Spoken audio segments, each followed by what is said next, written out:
The access door to the observation lounge hissed open, and Commander Gorak ducked his massive frame through the entrance.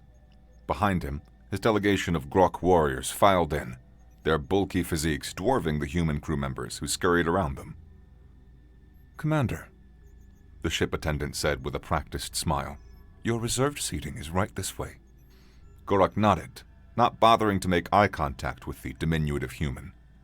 Instead, his golden eyes swept across the expansive forward lounge of the interstellar transport Driftwood. Floor-to-ceiling viewports dominated the space, offering an unobstructed view of the swirling blues and purples of hyperspace. This was where beings of status belonged, at the front, with the best view, the most space, the finest amenities. "Much better," he rumbled to Tira, his young aide who walked the 2 respectful paces behind him. "Not like the last transport we took. These humans finally understand the proper way to treat a Grok delegation." Tira nodded, her smaller frame still imposing by human standards.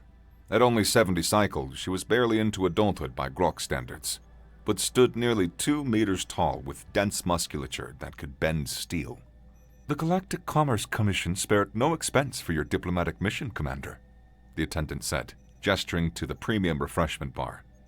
"We've stocked genuine Valarian ice wine, knowing it's a Grok's favorite." Gorak settled his massive frame into a reinforced seat, the material creaking beneath his weight. "When does departure commence?" "Approximately 30 minutes, Commander. We're awaiting the final passenger boarding and cargo loading." The attendant bowed slightly. "Please enjoy the amenities until then." As the attendant retreated, Gorak surveyed his delegation with satisfaction. 8 of his finest warriors, each representing the pinnacle of Grok physical supremacy. They had been selected to negotiate mining rights within the human colonies in the Cygnus Arm, a task requiring both diplomacy and an unmistakable display of Grok might. Tira stood by the viewport, watching the hustle of the spaceport through breaks in the hyperspace distortion field. "Commander," she said quietly, "the humans are boarding now." Gorak didn't bother looking. "Let them marvel at what true strength looks like." Ilara Vance shifted her duffel bag to her other shoulder and checked her boarding pass again. Section G, row 42. Deep in the bowels of the transport. About as far from the prestigious forward lounge as one could get, just as she preferred. "We've got us packed in like cargo again," grumbled Boris Volkov, falling into step beside her. The security contractor's weathered face was set in its perpetual scowl, his gray beard neatly trimmed against his dark skin. "Military transports had better accommodations." Ilara snorted. "You chose to ride economy class with the rest of us plebs. Your security credentials should get you midship at least." Boris patted the worn fabric of his jacket. "I go where I can see all the exits. Front of the ship gets blown off in an attack, and then the back gets the most structural support." "Not to mention the maintenance logs on this bucket are horrifying," Ilara said, lowering her voice. "I pulled up the inspection reports before booking. Stress fractures along the forward bulkheads that were patched and weren't replaced. 3 deferments on hull integrity checks." "And yet, here we are," Boris said dryly. 4 months contract work on Helios Station. It will be worth it," Ilara replied. "Engineering pays triple off-world." They made their way through the narrow corridors, past the midship accommodations where various non-human species had been situated based on atmospheric or gravity requirements. The ship grew progressively more utilitarian as they moved towards the rear, the glossy panels giving way to exposed conduits and functional metal surfaces. Ilara spotted the young medic before he saw them. Kai Sharma, fresh out of medical school if his boyish face was any indication. He was struggling to stow his medical kit in the overhead compartment. "Need a hand?" she asked, reaching up to push the bag deeper into the storage space. "Thanks," he said, flashing a quick smile. "First long-haul assignment. Didn't realize how much equipment they'd expect me to bring." "Medic?" Boris asked, settling into a seat across the narrow aisle. "Emergency medical technician," Kai confirmed. 6-month rotation at Helios. Ilara glanced at his seating assignment. "Then you're in luck. You're right next to me." and across from the most paranoid security contractor in the galaxy. Paranoid keeps you alive, Boris countered, already securing his harness with practiced efficiency. Kid, why'd they stick you back here instead of closer to the medical bay? Kai slipped into his seat. Medical bay's full of equipment, not beds. Most of my work will be responding to emergencies where they happen. Besides, he added with a shrug, this is cheaper. Student loans don't pay themselves. Alara began her own pre-flight ritual, checking the nearest emergency panel and eyeing the structural seams along the ceiling. When was the last time you flew long haul? 3 years ago, Kai replied. I spent most of my training planetside. Word of advice? Boris said, leaning forward. When they serve the protein packs, take the chef's choice option. It tastes like regurgitated algae, but it's got twice the calories of the standard meal. An announcement chimed overhead, the captain's voice crackling through aged speakers. Attention passengers, we are initiating pre-jump procedures. Please secure all belongings and ensure your harnesses are properly fastened. Okay, thank you. Have a nice day. Alara felt the familiar vibration as the engines powered up, the deep thrum resonating through the ship's frame. She closed her eyes briefly, mentally mapping the likely thrust vectors, calculating the stress points, an old habit she'd learned from her early days working on starship maintenance. Not a fan of takeoff? Kai asked, noticing her expression. I'm just listening, she replied. The ships talk if you know their language. And what's this one saying? Boris asked, one eyebrow raised. Alara opened her eyes as the vibrations shifted pitch, becoming more erratic. And it's long overdue for retirement. In the forward lounge, Commander Gorak raised his crystalline glass, the blue liquid catching the light. To successful negotiations, he announced to his delegation. And to showing the humans that we always prevail. The other Grok raised their glasses in response, their massive frames settled comfortably in the luxurious surroundings. Tira participated in the toast, but her attention was drawn to the slight shuddering of the viewport's edge. Almost imperceptible, but her keen Grok senses detected the vibration pattern didn't match the standard engine signature. Preparing for hyperspace jump, announced the ship's communication system. Forward lounge passengers, you'll have a spectacular view as we transition. Please enjoy the experience. Gorak set his glass down with satisfaction. This was how travel should be. Comfort, status, and the best view of the journey. He noticed Tira's distracted expression. Something troubles you, Aide? She hesitated. The ship, it seems unstable, Commander. Gorak huffed dismissively. Humans build everything to minimal standards, but it is nothing to concern a Grok warrior. The ship lurched slightly, and then more violently. Warning lights flashed amber, then red. Attention all passengers. The captain's voice sounded strained. We're experiencing some anomalies during jump initiation. Please remain. The transmission cut off as a deafening roar overtook the ship. The viewports, designed to withstand the visual distortions of hyperspace, suddenly revealed a swirling maelstrom of impossible colors and spatial distortions. What's happening? One of Grok's warriors demanded, rising to his feet. Gorak felt something he rarely experienced. Uncertainty. The ship was shaking violently now, the bulkheads groaning under immense strain. Jump sequence failure, the automated system announced calmly. Catastrophic system error. Emergency protocols engaged. The next moment brought chaos. The driftwood seemed to fold in on itself as it was wrenched from hyperspace. The forward viewports, bearing the brunt of the spatial distortion, splintered with thousands of fractured lines. Gorak had just enough time to shout, "Brace foot!" before the universe outside imploded. The viewports shattered inward, a lethal spray of transparent shards propelled by the explosive decompression. The forward section of the ship, including the once prestigious observation lounge, took the full impact of an uncontrolled re-entry into normal space. The last thing Gorak saw before losing consciousness was the elegant ceiling of the lounge peeling away like tissue paper, revealing a blinding white landscape rushing up to meet them. The darkness was absolute, broken only by the rhythmic flash of a red emergency light. Alara regained consciousness slowly, the taste of metallic blood in her mouth. Her engineering training kicked in before full awareness returned. Assess damage, check for fire, locate breaches. She was still strapped into her seat, but the seat had been wrenched partly from its mounting. The air was bitterly cold, her breath forming visible clouds in front of her face. "Status report," she mumbled to herself, forcing her mind to focus through what was certainly a concussion. "Alive, unfortunately," came Boris's gravelly response from across the aisle. She could barely make out his silhouette in the dim, red pulses of light. "The ship's dead. We crashed. Hard."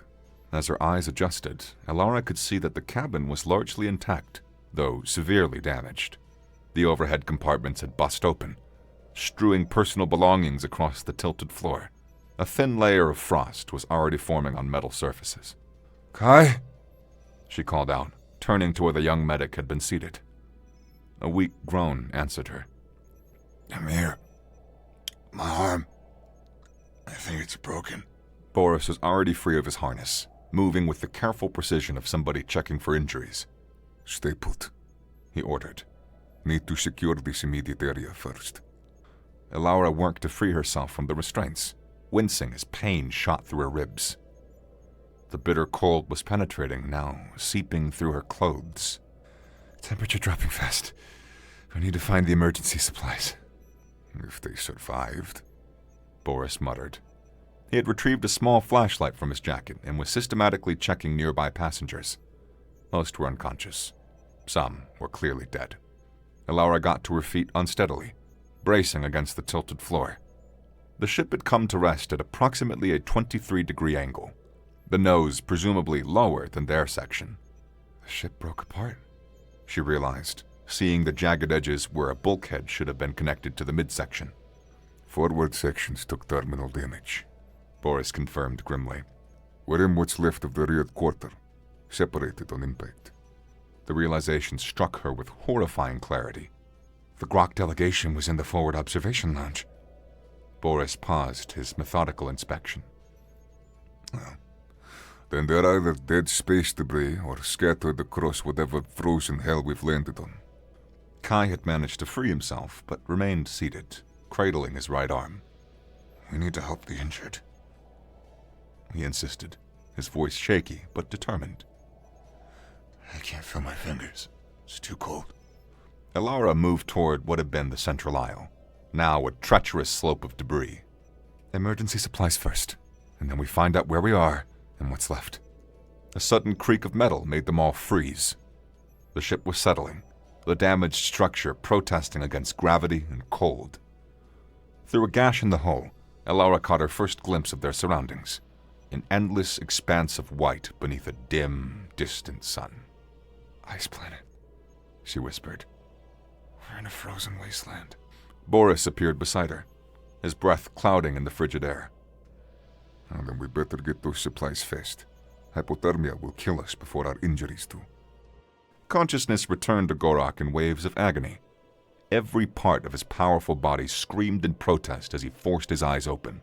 The world was blindingly white, his vision blurred by blood and the harsh reflection of sunlight on ice. He was lying in snow, surrounded by twisted metal and shattered components. The once luxurious forward lounge was unrecognizable, transformed into a debris field scattered across at least 100 meters of frozen terrain. "Commander," the voice was weak, barely audible over the howling wind. Gorak turned his head, sending fresh pain lancing down his spine. Tira was crawling toward him, her face lacerated by dozens of small cuts, one arm hanging useless at her side. "Report," he managed to growl, forcing himself to ignore the pain as he pushed up to a sitting position. "The ship," Tira's voice faltered. "it's destroyed. I've only found two from our delegation alive." Gorak's golden eyes narrowed as he scanned the wreckage. "Only two?" Tira nodded grimly. "Krell and Rav, both badly injured. The rest..." She gestured weakly at the carnage surrounding them. With a supreme effort, Gorak forced himself to stand, towering even in his wounded state. Blood matted his gray-blue skin, freezing in the bitter cold. "We must find shelter." "Dead," Tira pointed past him. In the distance, perhaps half a kilometer away, he could see a larger section of the ship partially buried in the ice. Unlike the shredded remnants of the forward section, this chunk appeared to have maintained structural integrity. The rear compartments, he realized. They survived. Tira was struggling to her feet. The humans were seated there. Gorak felt a surge of bitter anger. The humans, relegated to the inferior sections of the ship, had survived while his proud warriors lay broken across the ice. It was wrong. It defied the natural order of things. Help me with Krell and Drav, he ordered. We make for the rear section. As they moved to retrieve their fallen comrades, Gorak stared at the distant wreckage. The Grok were the strongest species in the known galaxy. Their physical prowess was legendary. Yet, here they were, decimated, forced to seek help from the frail humans they had dismissed. The bitter wind seemed to mock him as it cut through his tattered diplomatic uniform. 17 survivors confirmed, Boris announced, returning to the makeshift command center they'd established in what had been the ship's rear galley. 7 critical, 5 with serious injuries, 5 relatively intact, including us. Ilara looked up from the tangle of wires she was attempting to splice. She had managed to restore emergency lighting to their section of the wreckage, providing blessed relief from the alternating darkness and red flashing that had dominated the first few hours after the crash. Any sign of the forward sections? She asked. Boris shook his head. Debris fields start about 500 meters north. Not much left intact. The observation lounge is scattered across half a kilometer of ice. Kai had set up an impromptu medical station, working one-handed to treat the most serious injuries. His own arm was now splinted and bound against his chest. We need more medical supplies, he said, not looking up from the passenger whose broken leg he was setting. And heat. Hypothermia is already setting in for most survivors. Ilara abandoned her wiring project. Emergency supplies? Located and inventoried, Boris replied. 3 thermal blankets, emergency rations for 20 people for 2 days, limited medical supplies, and a distress beacon that's completely crushed. Comms? Dead. Long-range antenna array was in the midsection. Gone. So, we have minimal supplies, no way to call for help, and we are stranded on an ice planet that's probably not on any major trade routes, given that we were in hyperspace when we crashed. That about sums it up, Boris agreed grimly. A commotion near the twisted corridor that served as their entry point drew their attention. 2 humans were half carrying, half dragging someone onto their shelter. "We got more survivors!" one called out. Kai immediately moved toward them, but stopped short when he saw who they were bringing in. "It's a Grok," he said, surprise evident in his voice. The massive alien was clearly grievously injured, one leg twisted at an unnatural angle, deep lacerations across the torso. Yet, even wounded, the Grok warrior dwarfed the humans supporting him. "There are more coming," the second human reported. "They were making their way from the forward debris field. 4 total, including this one." Boris exchanged a meaningful look with Ilara. The delegation survived. "Some of them," she replied quietly. "The question is, will that make our situation here better or worse?" Before Boris could answer, a shadow filled the doorway. Commander Gorak stood there, his imposing frame silhouetted against the white glare from outside. Blood had frozen in rivulets down his face. He was supporting a much smaller Grok with his massive arm. Your assistance, he said, the words clearly difficult for him to speak. Would be appreciated. Kai immediately moved forward, professional training overriding any hesitation. "Bring them in. I'll do what I can." Gorak's golden eyes swept the assembled humans, his expression unreadable beneath the mask of frozen blood and frostbite. The mighty driftwood, he said bitterly. Your human engineering failed spectacularly. Boris stepped forward, squaring his shoulders despite being dwarfed by the Grok commander. Now's not the time for species politics. We are all equally fucked here.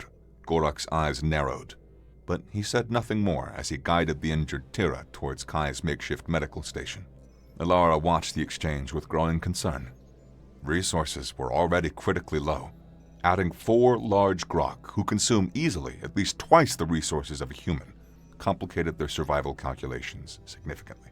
"Kai," she said quietly when she could get near him. How bad is it? The young medic looked exhausted already, his face drawn with strain. It's bad. We have 7 critical human casualties and now 4 Grok who are all in serious condition. I don't have nearly enough medical supplies for us alone, not even mentioning them. He hesitated. And the Grok physiology is different enough that I'm not sure all of our medications are even going to work for them. Alara glanced over at Gorak, who had taken a position against the far wall, his golden eyes watching every movement in the shelter. Despite his injuries, he projected an aura of control and strength. We need organization, she decided. Boris has security and survival experience. I can work on technical solutions, shelter reinforcement, power conservation, maybe even communications if there's anything salvageable. You handle medical. But we need someone keeping everyone calm and focused. You think he's gonna cooperate? Kai nodded toward Gorak. I think he doesn't have a choice, Alara replied. None of us do.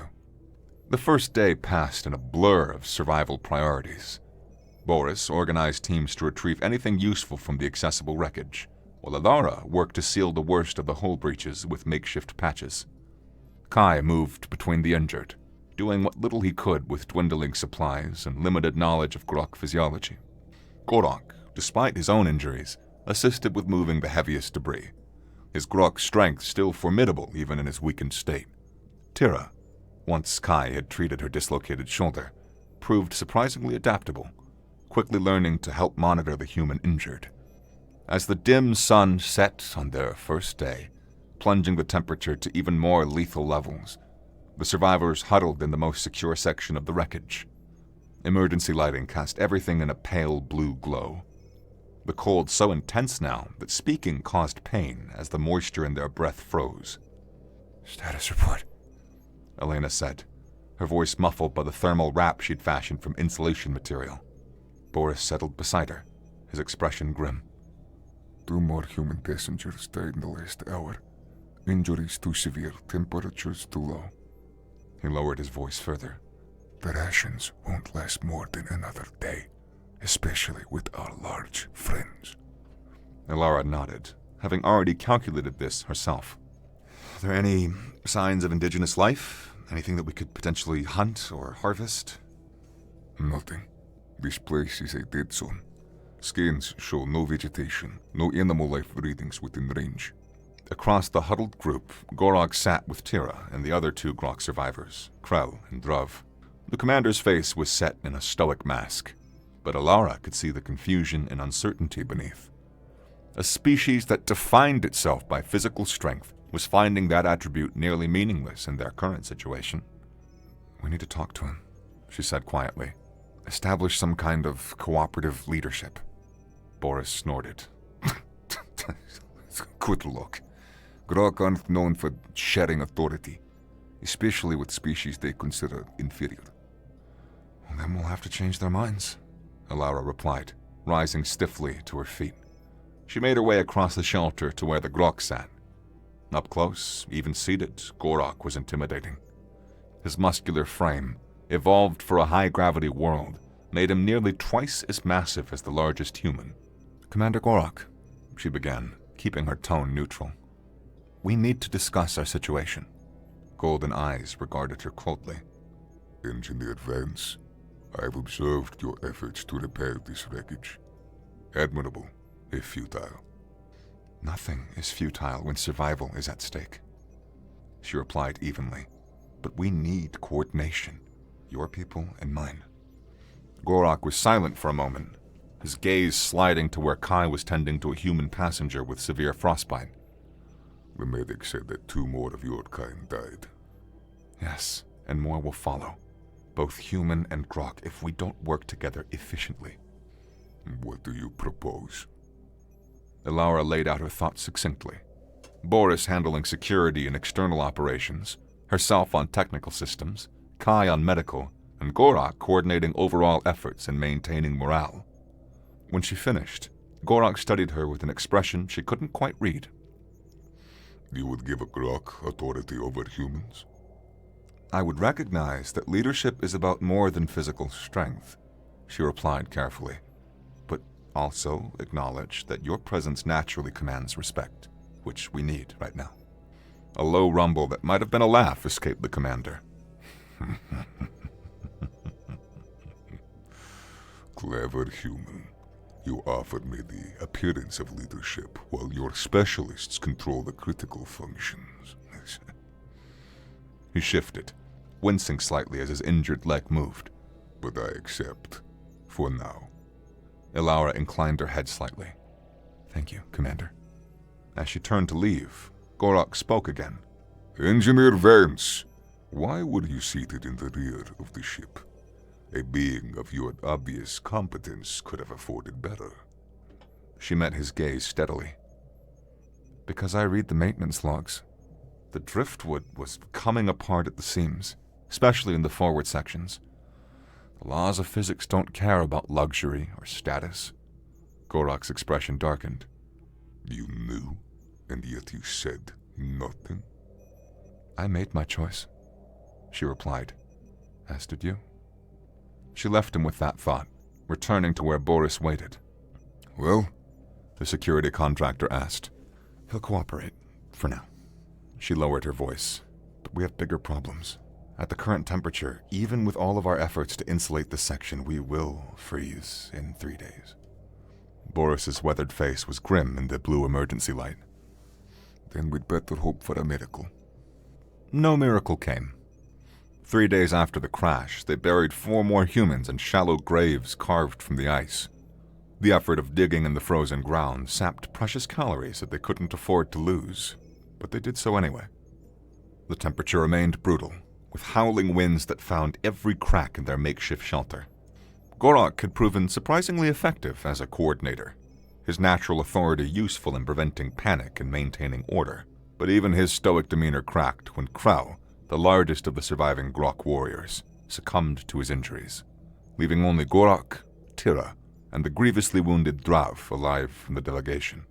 7 days, Kai reported during their leadership meeting, his young face gaunt with exhaustion and hunger. It's my best estimate for how long the average human will survive under these conditions without additional food. Less for those with severe injuries. And the Grok? Ilaura asked quietly. Kai glanced nervously at Gorak. 5 days, maybe. Their higher metabolism burns through energy reserves faster. The Gorak's face was impassive, but Ilaura saw his massive hands clench. You're saying that we starve before the humans? I'm saying we all starve, Kai replied with remarkable steadiness for one so young. Boris, who had said little during the meeting, finally spoke. There is an alternative. His voice was flat, devoid of emotion. But none of you will like it. The shelter fell silent. The only sound the perpetual moaning of the wind outside. The forward wreckage, Boris continued, his eyes focused on the middle distance. The dead passengers are there, preserved by the cold. Ilaura felt her stomach lurch, not from hunger, but from instant comprehension. No, I'm talking about survival, Ilaura, Boris countered, his gaze now sharp and challenging. I've seen it before, on Titan's moon during the mining colony collapse. The only thing waiting for those who hold to dignity is a painful death. Gorak rose to his full height, towering over the seated humans. This is an abomination, he snarled. Grok warriors would rather die than desecrate the dead. Boris was unimpressed. Then die, but don't expect us to uphold your cultural sensibilities when our lives are at stake. Enough, Ilaura interjected, recognizing the dangerous tension building. This isn't a decision that we make in the heat of the moment. We need to think, all of us. Kai looked physically ill. As a medical professional, I can't condone it. But as a person trying to keep everyone alive... He trailed off, unable to complete the thought.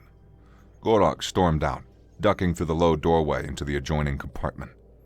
Tira hesitated, then followed her commander. When they were gone, Boris leaned forward. You know that I am right. he said quietly. We have no alternatives. No rescue coming. No food sources. Just a slow, freezing death. Elara closed her eyes briefly. I know, but we need consensus, or this tears our group apart when we most need unity.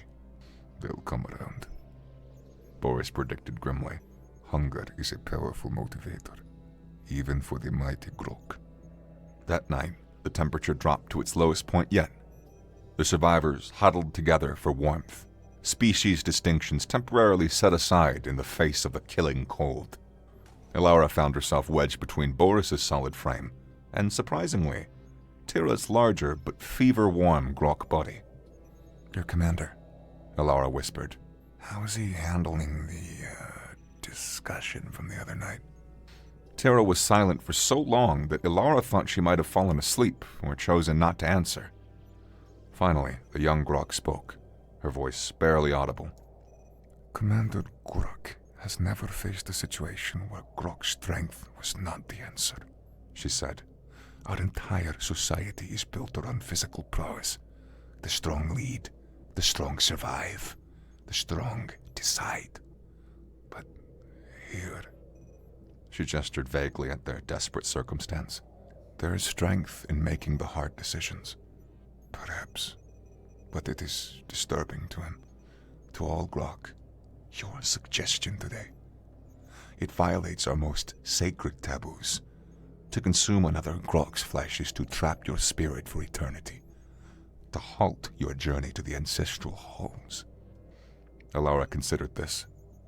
Many human cultures have similar beliefs, but many also have exceptions for survival situations. Tira shifted slightly, adjusting her injured arm.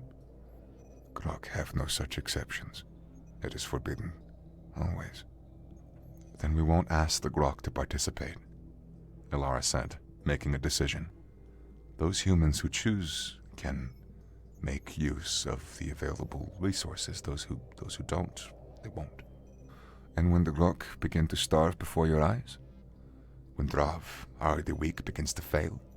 When the commander himself can no longer stand? Tira's golden eyes reflected the dim emergency lighting. Will you still honor our choice?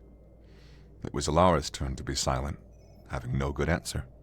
The next morning brought the first break in the clouds since the crash, allowing the dim sun to cast weak light across the ice field. Boris assembled a small team. Himself, 2 relatively human, healthy passengers, and to Elara's surprise, Gorak. We're going to check the forward debris field, Boris announced. Salvage anything useful. The unspoken purpose of the mission hung in the air, but no one directly addressed it. Elara caught Boris before he left. You convinced him? The security contractor's expression was unreadable. We've reached an understanding. He goes, he sees, but then he decides for himself and his people what happens next. She nodded, understanding the implicit logic. Talking about consuming the dead was one thing. Facing the reality was another.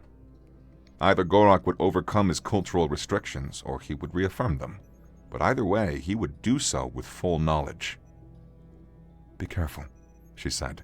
The temperature's dropped another 5 degrees since yesterday. Boris nodded grimly. We'll be back before dark. Elara watched the small group trudge across the ice field, Gorak's massive form incongruous among the smaller humans. She wondered what the proud Grok commander was thinking as he marched toward a choice no leader should have to make. Inside the shelter, she found Kai checking on Drav, whose condition had deteriorated overnight. The warrior's breathing was shallow, his normally gray-blue skin pale and waxy. How long? She asked quietly. Kai shook his head. Hours, maybe. My system's shutting down. Tira sat beside her fallen comrade, one massive hand gently resting on his shoulder. Her expression was stoic, but Elara detected the subtle signs of grief in the setting of her jaw, the tension around her eyes. I'm sorry, Elara offered, knowing the words were inadequate. Tira looked up, her golden eyes tinged with an emotion Elara couldn't quite identify.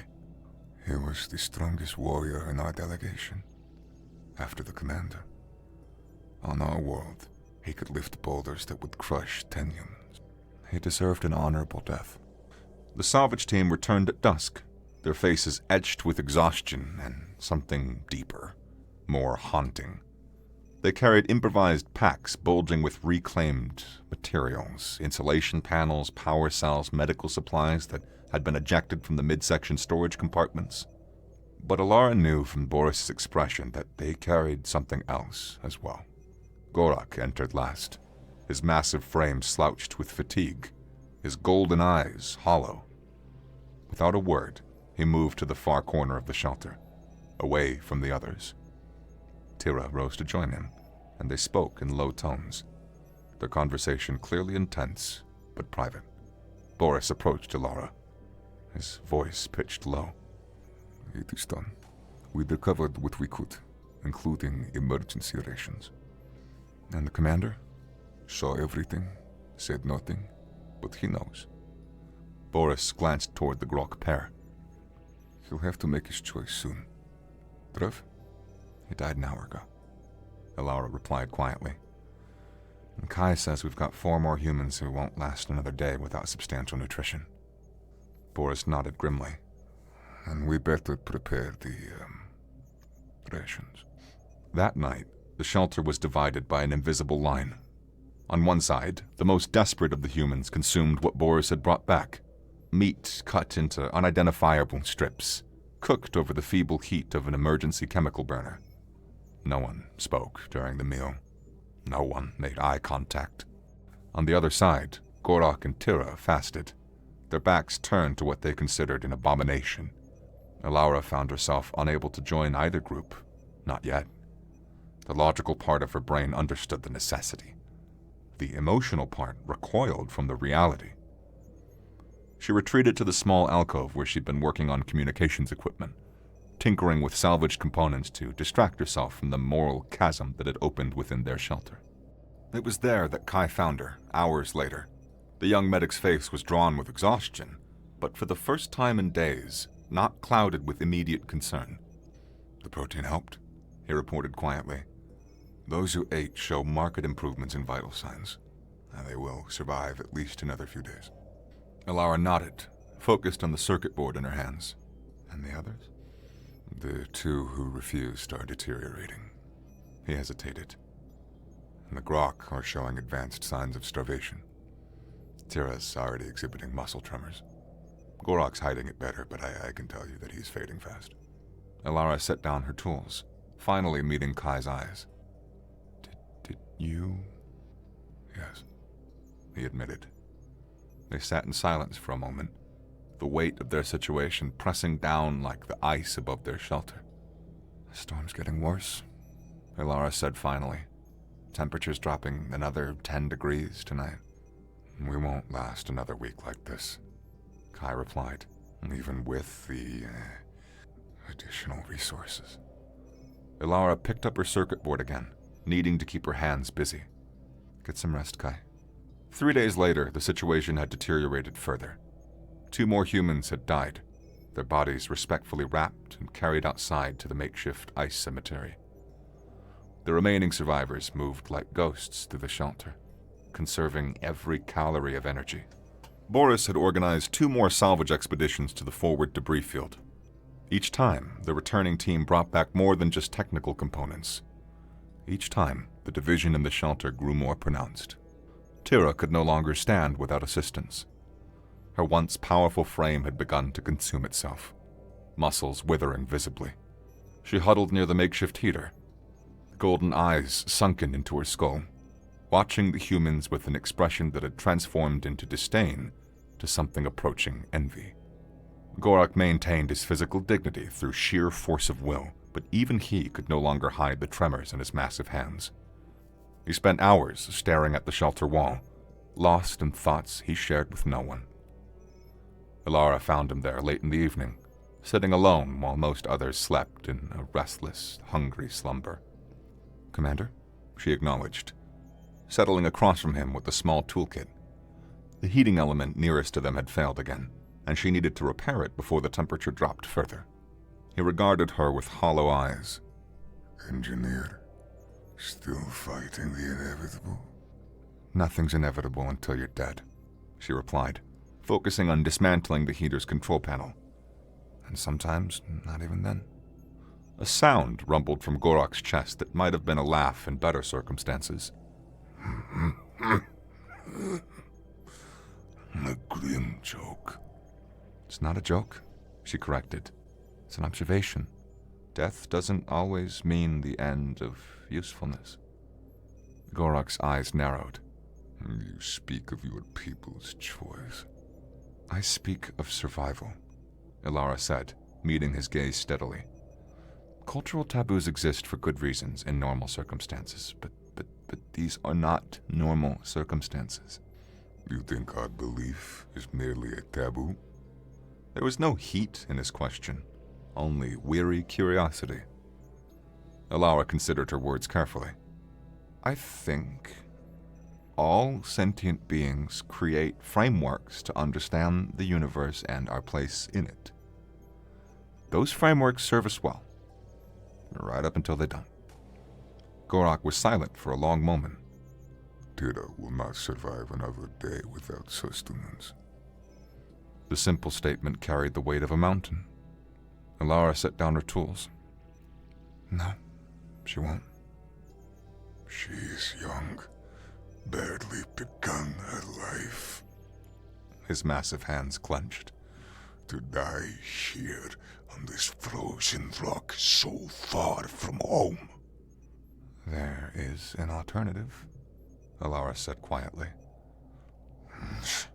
One that traps her spirit for eternity according to our beliefs. Ilara leaned forward. Commander, may I ask you a question about your beliefs? He inclined his head slightly. If a grok dies of starvation when food is available, but forbidden by cultural law, does their spirit find peace? Grok's expression darkened. You twist words, human. I ask a genuine question, she pressed. In your belief system, what happens to those who die because they followed the rules that guaranteed their death? They die with honor, he growled, but the conviction in his voice had wavered. Is that what you want for Tira? Ilara stood. Honor won't keep her warm. Honor won't fill her stomach. It's not going to send her home. She left him with that thought, returning to her alcove where she continued her work on the communications array she'd been piecing together from salvaged components. It was almost certainly futile. Even if she could generate a signal, there would be no guarantee anybody would be passing through this system to receive it. But it gave her purpose, a reason to keep consuming precious calories, a reason to exist. Just before the shelter's lighting cycled to night mode, she heard Gorok's heavy footsteps approach. The massive grok commander ducked into her workspace, his frame nearly filling the small area. You spoke of an alternative, he said without preamble. Ilara set aside her tools. Yes. For Tira, not myself. His gaze was intense, desperate. I will maintain our ways, but she has her whole life ahead of her. I understand, Ilara said gently. I'll speak with Boris. When morning came, Tara was no longer huddled in the grok corner of the shelter. Instead, she sat with the human survivors, a small portion of unidentifiable protein on the plate before her. Her hand trembled as she lifted it to her mouth. Her expression a complex mixture of shame, relief, and desperate hunger. Gorok watched from a distance, his face impassive, but his eyes never leaving his young aide. He had made this choice for her, if not for himself. Boris slid onto a bench beside Ilara as she monitored the power distribution channel. One more convert to pragmatism, he observed quietly. You think the commander will follow? No, Ilara replied. Some beliefs are too deeply ingrained to break, even at the verge of death. Boris grunted. When he dies, it's not our problem. It is our problem, she countered. Every death weakens us. Every division threatens our collective survival. You can't force someone to live if they are determined to die with principle, Boris said, his voice hardening. Trust me, I've seen it before. Ilara turned to face him fully. Have you ever considered that your experiences have made you too pragmatic? Too willing to discard principles when they become inconvenient? Boris's weathered face showed no emotion. Have you considered that your principles are a luxury afforded by a lifetime of relative safety? That when true survival is at stake, philosophy becomes masturbatory nonsense. They stared at each other for a long moment, the gulf between their worldviews suddenly yawning wide. We need both, Ilara finally said. Principles to guide us, pragmatism to keep us alive long enough for those principles to matter. Boris rose. Pretty words. Let us see if they keep the commander breathing for another week. Days blurred into one another. The storm that had been threatening finally descended upon them with apocalyptic fury, driving the temperature down to levels that froze exposed skin within minutes. The shelter's integrity, already compromised, deteriorated further under the assault of hurricane-force winds. Ilara worked feverishly to maintain the failing systems, sleeping only when exhaustion made it impossible to continue. Boris organized the dwindling group of able-bodied survivors to reinforce the structure and maintain their meager heat sources. Kai moved between patients, doing what little he could with almost no medical supplies remaining. Tira recovered some of her strength after accepting the missions, though she avoided meeting Gorak's glazed-over eyes. The commander himself grew weaker by the day, refusing anything but the minimal emergency rations that had long since been depleted. He maintained his dignity with iron will, but his once imposing physique had begun to collapse in on itself. On what Ilara calculated to be their 17th day since the crash, catastrophe struck again. A section of the outer hull gave way under the relentless pounding of the ice storm, exposing their shelter to the lethal cold. 3 survivors died almost instantly, their weakened bodies unable to withstand the sudden temperature drop. The remaining group retreated to the innermost compartment, sealing it off with everything they could find: clothing, insulation panels, even the bodies of newly dead people to provide a grisly but effective barrier against the cold. Huddled in the last refuge here, found herself pressed between Kai and, surprisingly, Gorak. The commander's body radiated far less heat than it once had, but his frame still provided some shelter from the drafts that penetrated their makeshift barricade. Engineers, he rumbled, voice so weak she could barely hear it over the howling storm.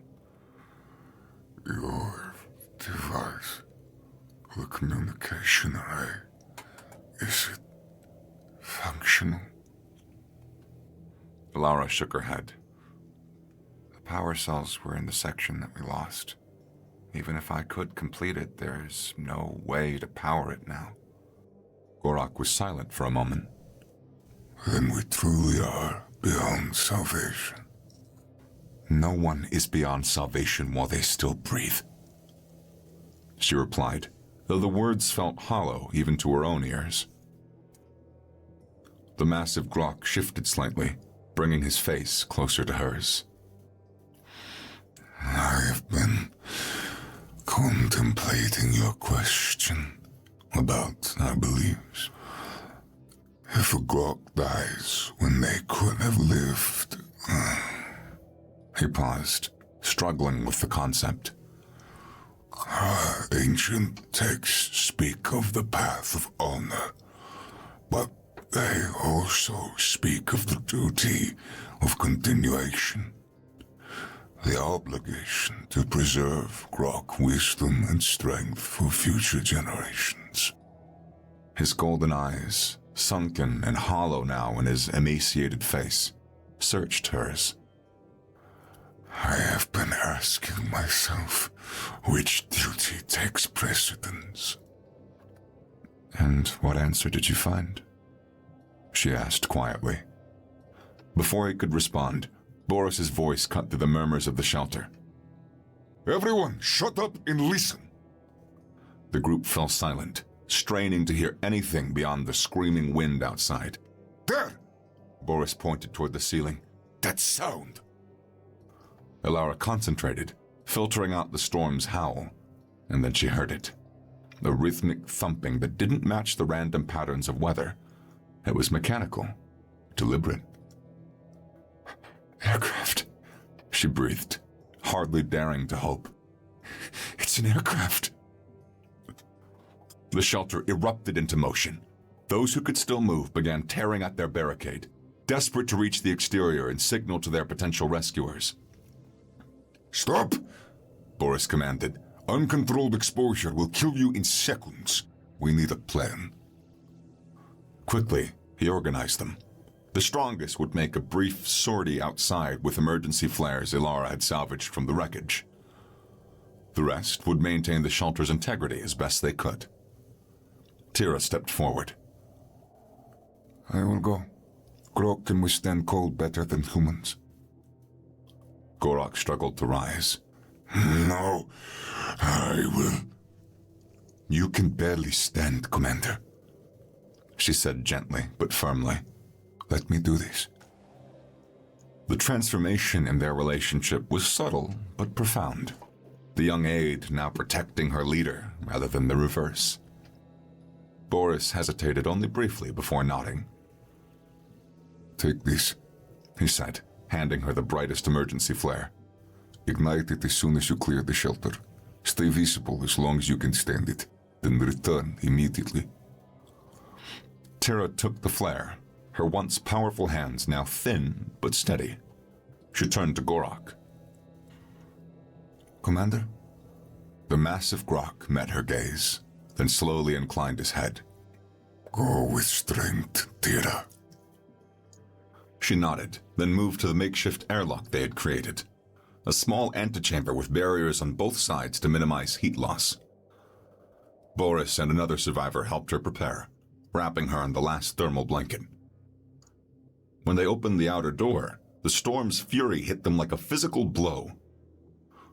Tira staggered but remained upright, the flare clutched in her hand. With one last look at the huddled survivors, she stepped out into the whiteout. The wait was excruciating. Seconds stretched into minutes, each moment an eternity of uncertainty. Had she been able to ignite the flare? Had the aircraft seen it? Had the cold claimed her? Just as Elara was certain they had lost her, the outer door burst open, and Tira stumbled through, her skin covered in a layer of frost, her lips blue. Boris and Kai rushed to help her, sealing the barrier behind her. They saw. She managed through chattering teeth. They're landing now. The shelter erupted into a chaos of relief and disbelief.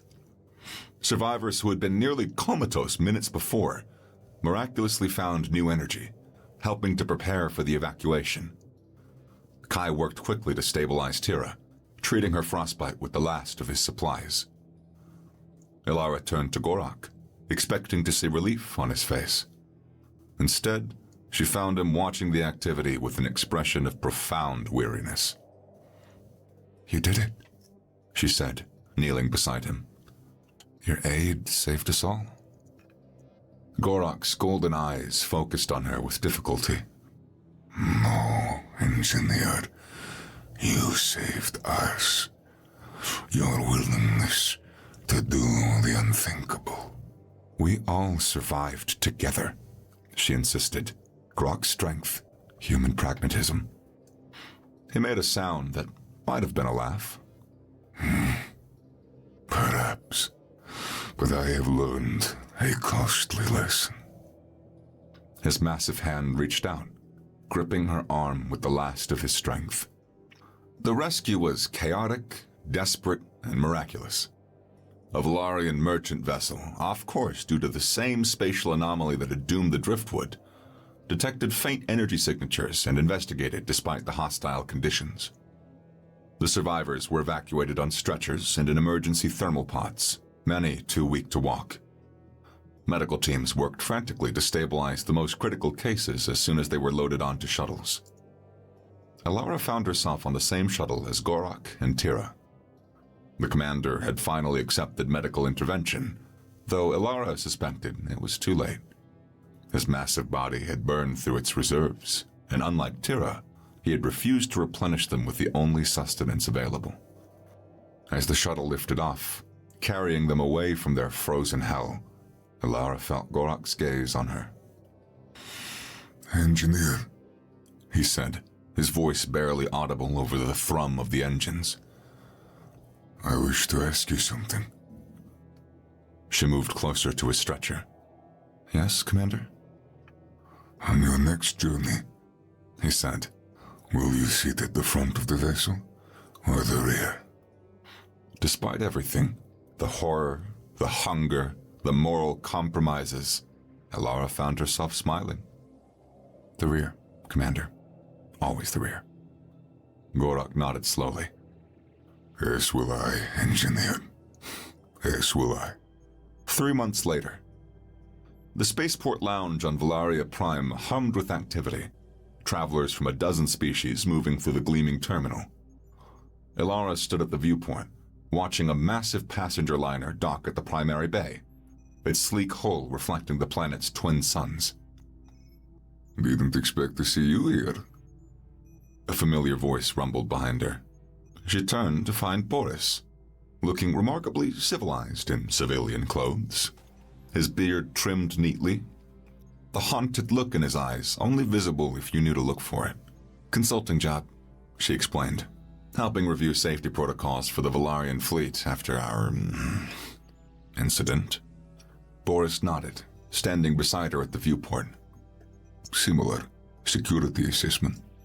They stood in companionable silence for a moment, watching the bustle of normal life continue around them. People who had never had to face what they had faced, who had never had to make the choices they had made. You heard anything about the others? Alara asked eventually. "Kai is doing well, specializing in xenobiological medicine now." Boris paused. "Gorak, he passed. It was too much." Alara tried to conjure up an emotion, sadness, anger, but there wasn't much of anything left. And Tira? "She's becoming something of a controversial figure in the Grok homeworld, talking about reforms and whatnot. Started a movement questioning their cultural fixation on physical prowess." Boris checked the time. "My transport boards in 20 minutes. You?" About the same. Different destination, though. They exchanged contact information, the simple act, a tacit acknowledgement that some bonds forged in extremity never truly break. As they prepared to part ways, Boris nodded toward the passenger liner visible through the viewport. "Premium seats in the observation lounge available on that one. Interested? I could pull some strings." Alara laughed, the sound surprising her with its genuineness. I think that I'll stick to the rear sections. Thanks. Boris's weathered face cracked into a rare smile. "Wise choice.